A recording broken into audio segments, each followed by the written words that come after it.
Welcome students to the topic carbohydrates. ठीक है, आज हम पढ़ेंगे कार्बोहाइड्रेट्स। कार्बोहाइड्रेट्स क्या है? ठीक है, कार्बोहाइड्रेट्स की पहले थोड़ी सी जनरल डिफिनेशन करते हैं, फिर उसके बाद इसकी डिटेल में डिस्कशन करेंगे। ठीक है, कार्बोहाइड्रेट्स हम नॉर्मल लाइफ में जब देखते हैं तो डिफरेंट अकसाम में हमें जो खुराक ज़्यादातर मिलती है, जो खुराक हम खा रहे होते हैं वो कार्बोहाइड्रेट्स होते हैं। ठीक है जैसे हम डिफरेंट शुगर्स वगैरह की बात करते हैं, फॉर एग्जांपल हम हनी वगैरह ले रहे हैं, मिल्क वगैरह ले रहे हैं, फ्रूट ले रहे हैं, ये सारे किस चीज़ के साथ रिलेटेड है? कार्बोहाइड्रेट्स के साथ। ये सारे कार्बोहाइड्रेट्स हैं। ठीक है, इसके अलावा स्टार्च हो गए, फॉर एग्जांपल डिफरेंट सब्जियां वगैरह हम खा रहे हैं, चावल वगैरह हो गए। ठीक है, सब्जियां वगैरह हो गई, ये सारी किस चीज़ के साथ ताल्लुक़ रखती हैं? सारी कार्बोहाइड्रेट्स हैं। ठीक है, इसके अलावा डिफरेंट फाइबरस सब्सटेंसेस जो हम खा रहे होते हैं जिसमें फाइबर्स होता है, ठीक है, वो भी हमारे पास क्या होता है? कार्बोहाइड्रेट्स होता है। तो फिर इसके बाद हम ये पढ़ते हैं कि इन तीनों में डिफ्रेंशिएशन क्या होगी, कि ये तीनों कार्बोहाइड्रेट्स हैं तो फिर इसमें डिफरेंस क्या है। तो चलो यहाँ से ही स्टार्ट करते हैं। ठीक है, हमारे सारे टॉपिक्स इंक्लूडेड होंगे इस टॉपिक के साथ। ठीक है, पहला होगा डिफाइन कार्बोहाइड्रेट्स, या कार्बोहाइड्रेट्स क्या चीज़ है, फिर इसकी प्रॉपर्टीज़, फिजिकल केमिकल प्रॉपर्टीज़, ठीक है, ये सब पढ़ेंगे। इसके बाद structure and classification of carbohydrates, biological significance और केमिस्ट्री ऑफ कार्बोहाइड्रेट्स। ठीक है, तो वन बाय वन टॉपिक्स को पढ़ेंगे इंशाल्लाह। पहले आती है डिफिनेशन ऑफ कार्बोहाइड्रेट्स के। कार्बोहाइड्रेट्स क्या है? ठीक है, जब भी लफ्ज़ हम कार्बोहाइड्रेट सुनते हैं तो ये हमेशा दो अल्फाज का मजमू होता है, कार्बो और हाइड्रेट्स। ठीक है, अब यहाँ पर हाइड्रेट्स जो लफ्ज़ आया है, हाइड्रेट्स का लफ्ज़ जहाँ पर भी आएगा इसका मतलब है मॉलिक्यूल ऑफ वाटर, H2O। ठीक है, या दूसरे अल्फाज में वाटर भी कह सकते हैं। ठीक है, तो यहाँ पर क्या है? कार्बो है, यहाँ पर कार्बो का मतलब है क्या है? कार्बन। तो इसकी डिफिनेशन क्या है? यहाँ पर हाइड्रेट्स ऑफ कार्बन। ठीक है, हाइड्रेट्स ऑफ कार्बन। ठीक है, तो कार्बोहाइड्रेट्स की डिफिनेशन होगी। जरा यहाँ पर देखिए, कार्बोहाइड्रेट्स क्या है? हाइड्रेट्स ऑफ कार्बन है। अब इसको हाइड्रेट्स ऑफ कार्बन क्यों कहते हैं? अगर हम इसका जनरल फार्मूला लिखते हैं तो कार्बोहाइड्रेट्स का जनरल फार्मूला ये है। अब इसके लिए ये फार्मूला क्यों यूज होता है? क्योंकि हम अगर सिंपलेस्ट कार्बोहाइड्रेट जो कि हमारे पास ग्लूकोज है, ग्लूकोज का फार्मूला हमारे पास है C6H12O6। ठीक है, ये फार्मूला उठाकर देखें और इसको सिंप्लीफाई करें तो इससे क्या आता है? इससे आता है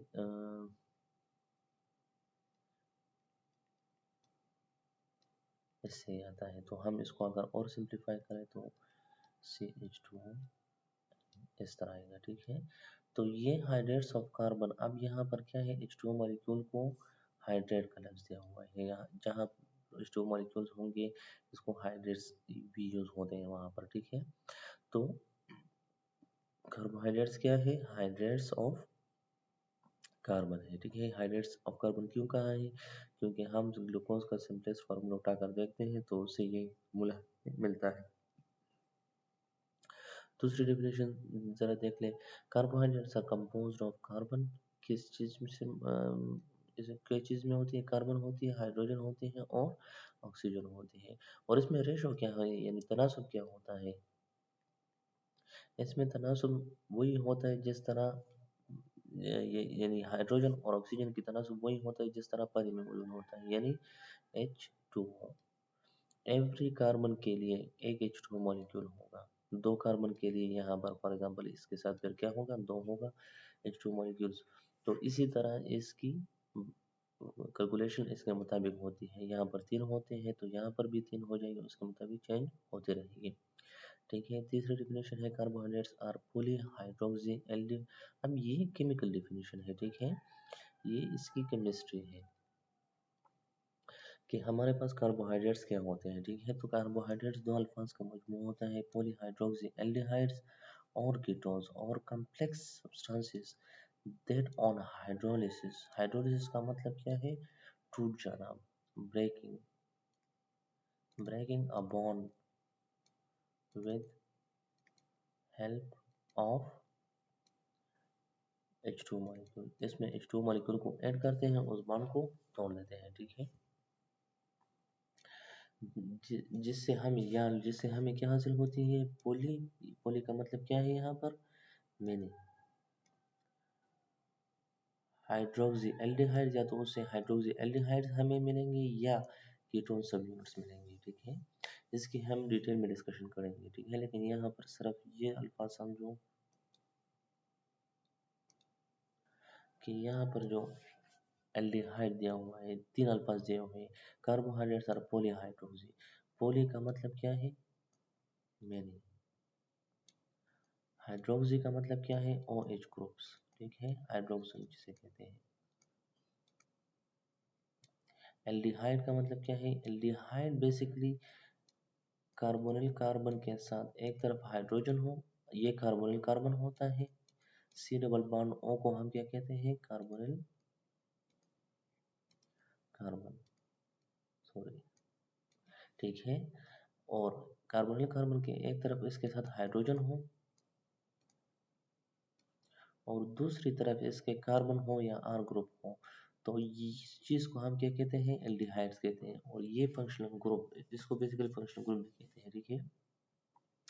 ये फंक्शनल ग्रुप पाया जाता है किस चीज में, कार्बोहाइड्रेट्स में। या तो ये फंक्शनल ग्रुप पाया जाएगा या कीटोन फंक्शनल ग्रुप पाया जाएगा। अब कीटोन फंक्शनल ग्रुप क्या चीज है, कीटोन हमारे पास वही कार्बोनिल कार्बन के एक तरफ भी कार्बन हो और दूसरी तरफ भी कार्बन हो या यहाँ पर R हो, तो इसको हम क्या कहेंगे, फिर इसको हम कहेंगे कीटोन्स कहेंगे, ठीक है। तो कार्बोहाइड्रेट्स वो सब्सटेंसेस होते हैं जिनमें हमारे पास या तो एल्डिहाइड होगा या कीटोन बॉडीज होगा, ठीक है। इसकी स्ट्रक्चर भी आगे आ जाएगी, लेकिन यहाँ पर सिर्फ इतना समझो। जो इम्पोर्टेंट डिफरेंट कार्बोहाइड्रेट्स हैं हमारे लाइफ में बहुत इम्पोर्टेंट किरदार अदा करते हैं, वो ग्लूकोज है, ठीक है, जो मेन बॉडी फ्लूइड है for energy of different living organisms specially humans, ठीक है।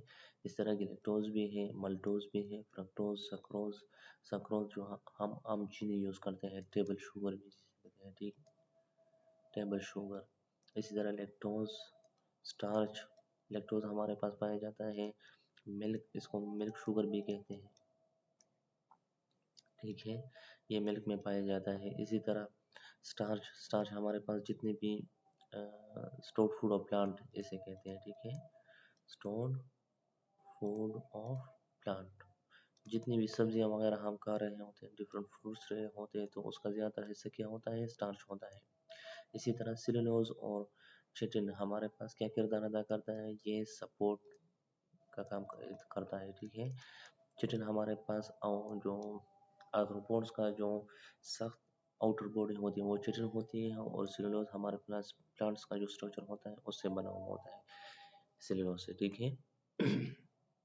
अब यहाँ पर आती है कार्बोहाइड्रेट्स की जनरल डेफिनेशन, जो वहाँ पर हमने की भी, ठीक है। Carbohydrates also called saccharides. Saccharides का मतलब क्या है, शुगर्स है, ठीक है। तो कार्बोहाइड्रेट्स के लिए वर्ड्स हम शुगर भी यूज़ करते हैं या सैकराइड्स भी यूज़ करते हैं, ठीक है। आर मॉलिक्यूलर कंपाउंड्स क्या है, molecular compound made from just 3 elements, किन अज्जा से बने हुए होते हैं, कार्बन से, हाइड्रोजन से और ऑक्सीजन से बने हुए होते हैं, ठीक है। मोनोसेकेराइड्स, मोनोसेकेराइड्स वो कार्बोहाइड्रेट, अच्छा सेकेराइड हमने कह लिया, ठीक है, कि सेकेराइड्स हमारे पास क्या है, कार्बोहाइड्रेट्स है। अब मोनो का मतलब क्या है, मोनो लफ्ज जहाँ पर भी आता है इसका मतलब होता है वन। तो मोनोसेकेराइड्स वो कार्बोहाइड्रेट्स होते हैं, जैसे मिसाल है क्या, ग्लूकोज, ठीक है।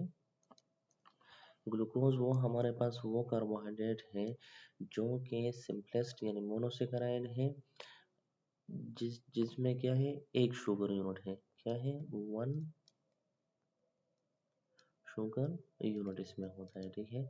इसी तरह डाइसेकेराइड का, डाई का मतलब क्या होता है, डाई जहाँ पर भी आता है इसका मतलब होता है टू। तो वो कार्बोहाइड्रेट जिसमें हमारे पास 2 शुगर यूनिट्स होते हैं, ठीक है। इसी तरह हमारे पास इसी तरह हमारे पास स्मॉल मॉलिक्यूल्स भी होते हैं, लार्ज भी होते हैं, ठीक है। जैसे मैंने ऑलरेडी कहा, इसको हम शुगर्स भी कहते हैं, क्या कहते हैं, शुगर्स भी कहते हैं। क्यों कहते हैं, ऑलरेडी पढ़ लिया है, ज़्यादातर हमारे पास जो कार्बोहाइड्रेट्स होते हैं वो स्वीट इन टेस्ट होते हैं, और इसी वजह से इसके लिए लेस शुगर भी यूज़ होता है।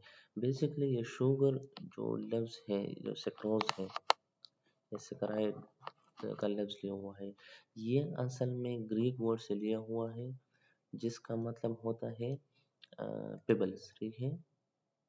ये क्यों इसको दिया हुआ है, क्योंकि जितने भी carbohydrates, most of the carbohydrates जो मोनोसेकेराइड ज़्यादातर होते हैं, इसका स्ट्रक्चर क्रिस्टलाइन था, यानी ये बिल्कुल क्रिस्टल्स की फॉर्म में पाए जाते थे, बिल्कुल फिक्स स्ट्रक्चर था, ठीक है। और इस फिक्स स्ट्रक्चर की वजह से इसको ये नाम दिया हुआ है।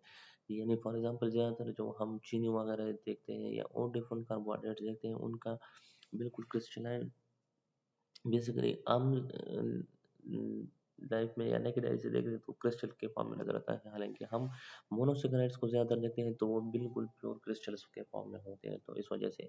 इसके अलावा हमारे पास ज़रूरी नहीं है कार्बोहाइड्रेट्स हमारे पास नज़र भी आते हैं आम लाइफ में, अगर हम इसको देखते हैं, ठीक है। तो ज़रूरी नहीं है कि हमारे पास कार्बोहाइड्रेट्स क्रिस्टलाइन फॉर्म में हो, ठीक है। कार्बोहाइड्रेट्स हमारे पास एमॉर्फस फॉर्म में भी होते हैं, ठीक है, एमॉर्फस में भी होते हैं, यानी उसका स्ट्रक्चर इरेगुलर होता है, ठीक है। इसके अलावा हमारे पास ज़्यादातर जो है लिक्विड फॉर्म में भी पाए जाते हैं कार्बोहाइड्रेट्स, ठीक है, तो वो ज़रूरी नहीं है।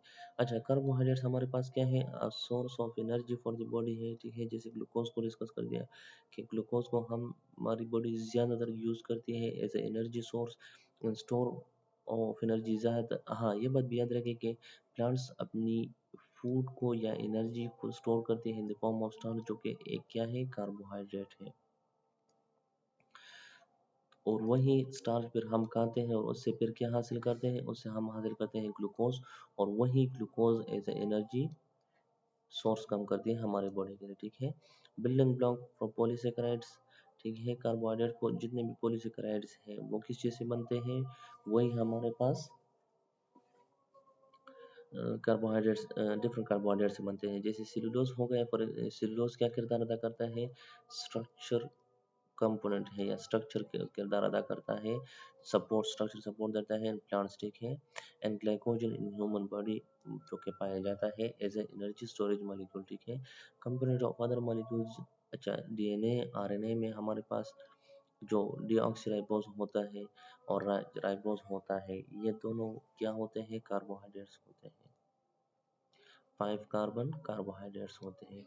तो डीएनए और आरएनए के मॉलिक्यूल्स में भी पाया जाता है कार्बोहाइड्रेट्स। इसके अलावा ग्लाइकोलिपिड्स, जो लिपिड के साथ हमारे पास कार्बोहाइड्रेट रेसिड्यू पाए जाते हैं, ग्लाइकोप्रोटीन जो कि प्रोटीन्स के साथ कार्बोहाइड्रेट रेसिड्यू पाए जाते हैं, तो और एटीपी में भी हमारे पास क्या होता है, उसमें जो एनर्जी की किरदार अदा करता है या एनर्जी देता है, एनर्जी ट्राइफॉस्फेट। अब यहाँ पर वही हमारे पास क्या होता है, इसमें हमारे पास राइबोस पाए जाते हैं या डीऑक्सीराइबोस पाए जाते हैं, ठीक है।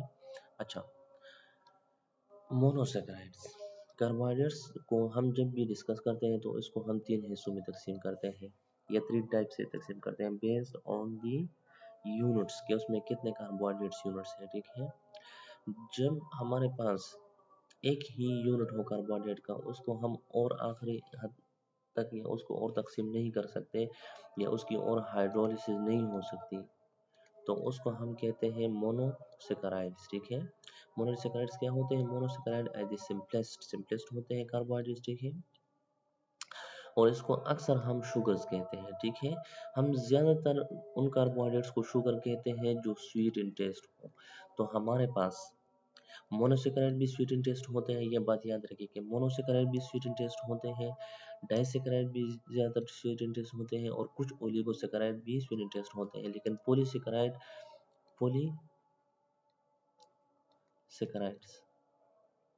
जो कि बहुत ज़्यादा, तकरीबन 10 से ज़्यादा यूनिट्स ऑफ मोनोसेकेराइड हों, तो उनसे बनते हैं, ठीक है।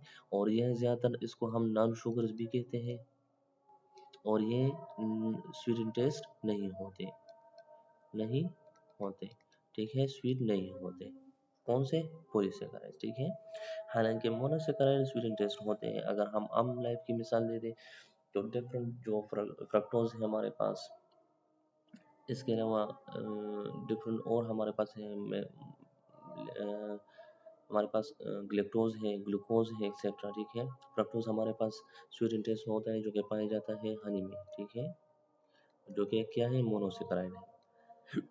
मोनोसेकेराइड है जनरल फार्मूला, इसका जनरल फार्मूला क्या होता है, CH2O इंटू N, ठीक है। अब जितना n बढ़ेगा उसके मुताबिक ही ये फार्मूला हमारे पास क्या होगा, चेंज होगा। n can be 3। अच्छा ये बात याद रखिए, ज्यादातर जगह पर लिखा हुआ है कार्बोहाइड्रेट्स में मिनिमम 2 कार्बन भी हो सकते हैं, नहीं, कार्बोहाइड्रेट्स में मिनिमम 3 कार्बन जरूरी है, ठीक है, जिसको हम कहते हैं ट्रायोज। कार्बोहाइड्रेट अगर हमारे पास बनना है या बनाना है तो उसके लिए मिनिमम 3 कार्बन जरूरी है, जिस जो कि हमारे पास क्या होता है, ग्लिसरॉल्डिहाइड बनाता है, ठीक है। अगर इससे कम कार्बन होंगे तो हमारे पास कार्बोहाइड्रेट्स फिर वो नहीं होंगे, ठीक है।